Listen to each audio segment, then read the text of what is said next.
You are born in Alexandria, Egypt, around 250 BC. Your mother is a slave who washes linen for the households near the eastern harbor. Your father is a doctor at the Great Mouseion, the research institution attached to the Library of Alexandria. He never calls you his son in public. He never looks at you when others are watching. But he notices you are healthy, curious, and strong.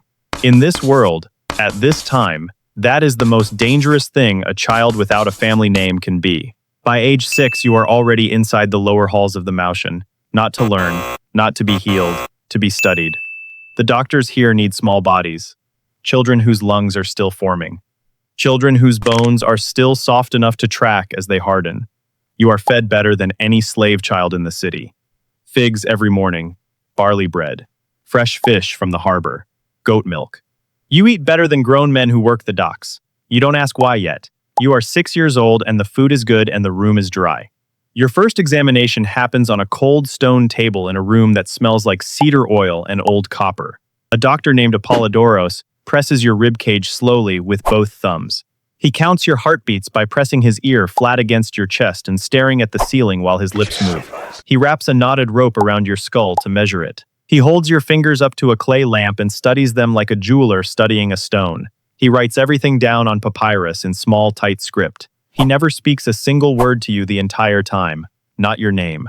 Not an instruction, not a reassurance. You are not a patient to him. You are information. You are a number written next to other numbers. By 8, you understand your situation more completely. The Mouseion is the greatest center of learning the world has ever seen. Hundreds of scholars, mathematicians, astronomers, and physicians work here. The doctors are engaged in something they call the inquiry into nature. They want to understand the human body the same way the astronomers want to understand the stars, completely, down to its smallest workings. But unlike stars, the human body has to be studied while it is alive and breathing, which means they need living people. Slaves and orphans work best, children without legal guardians. Children with no one who would come asking questions. They give you a small room near the animal pens at the back of the building. You sleep a few feet away from the goats they use for dissection practice. You are not slow. You understand what sleeping next to the dissection animals means. You just have nowhere else to go. At 10, the dietary experiments begin. For 3 full months, they feed you nothing but lentils and water. A scribe comes every single week and presses cold brass weights against your back and hips to measure how much body you have lost. Your ribs become visible. Your face hollows out.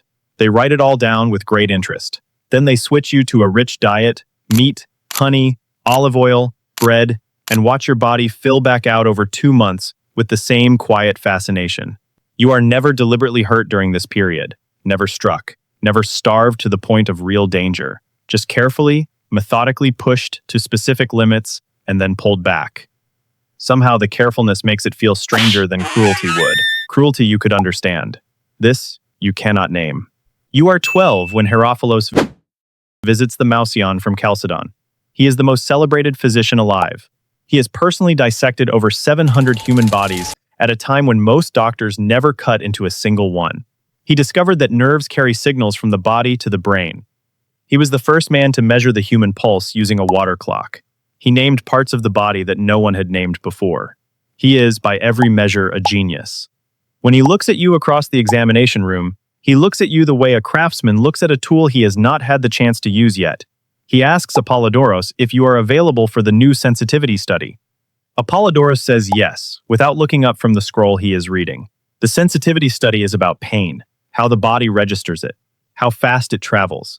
They press heated bronze against different points on your arms and legs and measure in heartbeats how quickly you pull away. They push the tip of a sharp instrument into your fingertips at different pressures and record the delay between the touch and your reaction. They map which parts of your body feel more and which parts feel less. They argue with each other. In Greek, you are beginning to understand about what the results mean and what they reveal about the nervous system. They are not enjoying your discomfort. They are genuinely not thinking about your discomfort at all. That is a distinction that takes you years to fully understand. At 14, they begin testing compounds on you. Opium in small amounts that make your thoughts go slow and warm, then larger amounts that make you unable to stand. A diluted hemlock preparation that blurs your vision for 2 days and makes your hands shake for a week afterward. mandrake root extract that numbs your legs completely from the knee down for 3 days. Each time, a scribe sits in the corner of your room through the night, writing down every symptom in the order it appears. Your heartbeat, your breathing, whether you can hold a cup, whether you know where you are. These records will eventually inform medical practice across the Mediterranean world for the next several centuries. Your name will appear in none of them. At 15, they test your hearing by striking tuning instruments at different distances and recording whether you can detect them. At 16, they study how long you can hold your breath and what happens to your color while you do. They record how your eyes respond to sudden light, how your joints move under resistance. Each study is careful. Each study is thorough. Each study treats your body as a landscape to be mapped rather than a life being lived inside it. At 16, you develop a deep rattling cough from one of the compounds.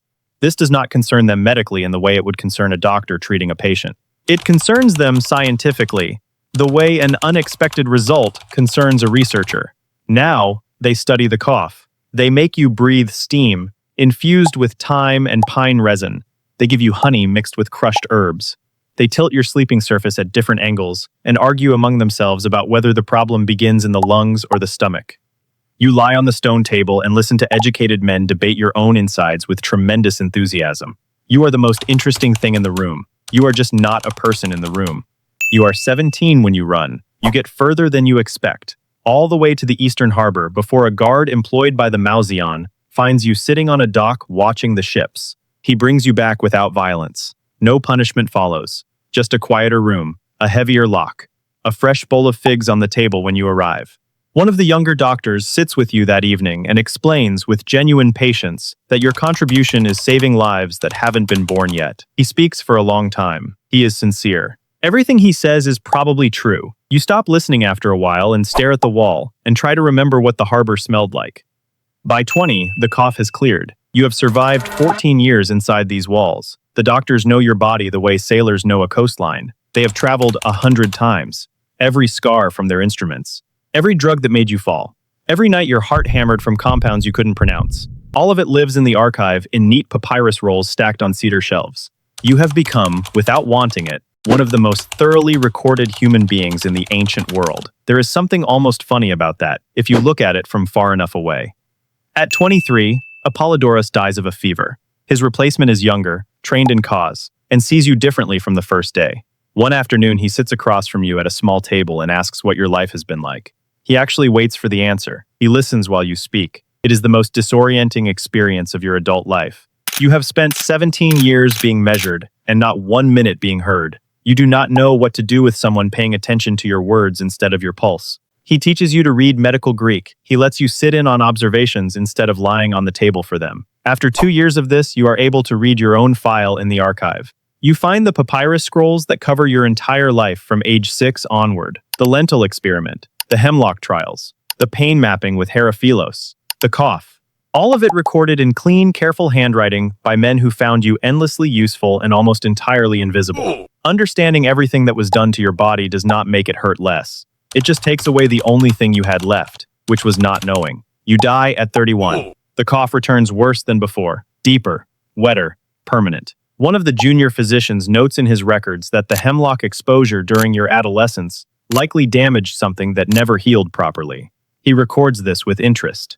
He is already thinking about what it means for future research. After you die, your body is used for a full dissection. This is not cruelty. It is simply the final data point in a very long study.